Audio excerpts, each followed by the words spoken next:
Народный художник Ингушетии Зелимхан Исмурзиев пишет свои картины всю сознательную жизнь. Кстати, это занятие и помогает ему преодолеть последствия перенесенного им в 2013 году инсульта. В мастерской он, по признанию родных, проводит очень много времени. Основными персонажами его картин являются старики, мирно сидящие у своего дома, на каких-то мероприятиях, на фоне горных пейзажей. Нужно отметить, что Зелимхан Ахметович редко появляется на людях. Ему нелегко говорить, и всю отраду он находит в творчестве.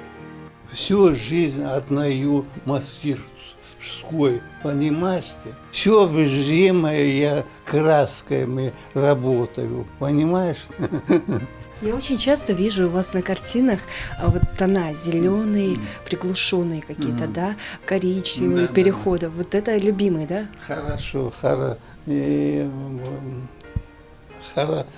сейчас. Ну, пусть будет любимые. То есть пусть будут, да? Что вас вдохновляет, а что вас... Жизнь. Сейчас Зелимхан Ахметович работает над автопортретом себя в молодости. Что он в нем видит, мастер так нам и не рассказал. Но можно предположить, что, смотря на себя несколько десяток лет назад, он как бы возвращается в свою молодость, время беззаботности и в город Санкт-Петербург, где он получил знания от гениальных мастеров изобразительного искусства. Зелимхан Исмурзиев родился 20 апреля в 1950 году в Казахстане. С детства он часто наблюдал за природой, и любимым его занятием было стараться изобразить ее, тогда еще карандашом и на тетрадном листке. Мирно текущая река, яркая зелень деревьев радовали и дарили покой душе будущего живописца. Первые навыки живописи он получил в мастерской заслуженного художника РСФСР Павла Мироновича Зарона, которая находилась в городе Орджоникидзе, ныне Владикавказ. Зелимхан Ахметович вспоминает, как подал документы, но не сразу нашел свое имя в списках поступивших. Экзамены сдал. Потом я прихожу, моей фамилии нету, понимаешь ты?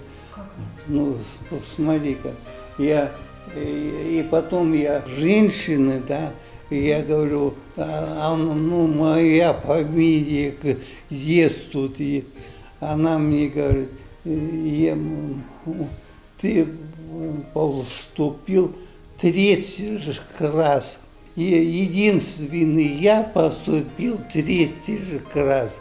И не в первый, не в второй, а в 3-й. Получив основные навыки изобразительного искусства в Орджоникидзе, Зелимхан Исмурзиев решил продолжить совершенствоваться в живописи и поступил в Ленинградское высшее художественно-промышленное училище имени Мухиной. Ныне это Санкт-Петербургская государственная художественно-промышленная академия имени Штиглица. Он учился на отделении художника-дизайнера. Учеба в таком престижном учреждении, величественной по красоте и архитектуре пригороды Санкт-Петербурга, позволили начинающему художнику приобщиться к высоким образцам русско-европейской культуры. Он и сегодня вспоминает своих педагогов, в частности, преподавателя по живописи Семена Ароновича Ратницкого.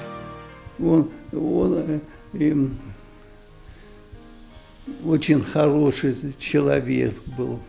Он мне приглашал, чтобы я занимался у него дома, когда он пришел к нам, да, 3-й курс был у нас, и я писал постановку, понимаешь ты? Я начал писать, он подошел, посмотрел, ну, говорит, хорошо. Потом он ушел, а я переделала. Потом он раз пришел, говорит, почему вы переделали? А я, говорит, хорошо, и это, говорит, хорошо. Не мог довести до конца. В северной столице, по признанию Зелимхана Ахметовича, он прожил 10 лет своей жизни, на протяжении которых учился живописному искусству и писал картины. В 1979 году он вернулся на родину и искал работу в Грозном. Не сразу удалось найти достойный заработок. Но самое главное, он мог творить. Картину художник писал в самых разных жанрах и направлениях.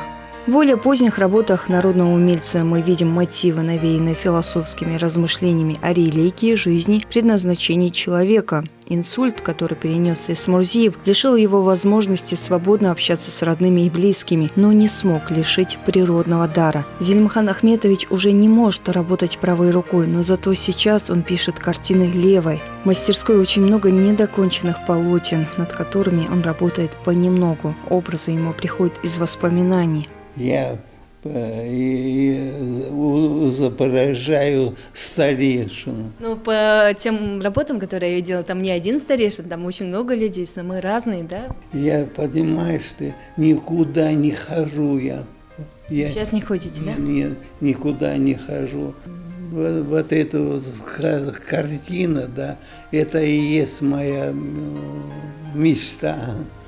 Даже в самые тяжелые времена можно перенести штормы жизни, если у тебя есть родная гавань, семья. Зелимхан Ахметович пережил очень тяжелые моменты – болезнь, потерю близких, но его всегда поддерживали 3 его детей и брат. И это помогает художнику продолжать делать то, что у него получается лучше всего – писать настоящие шедевры изобразительного искусства.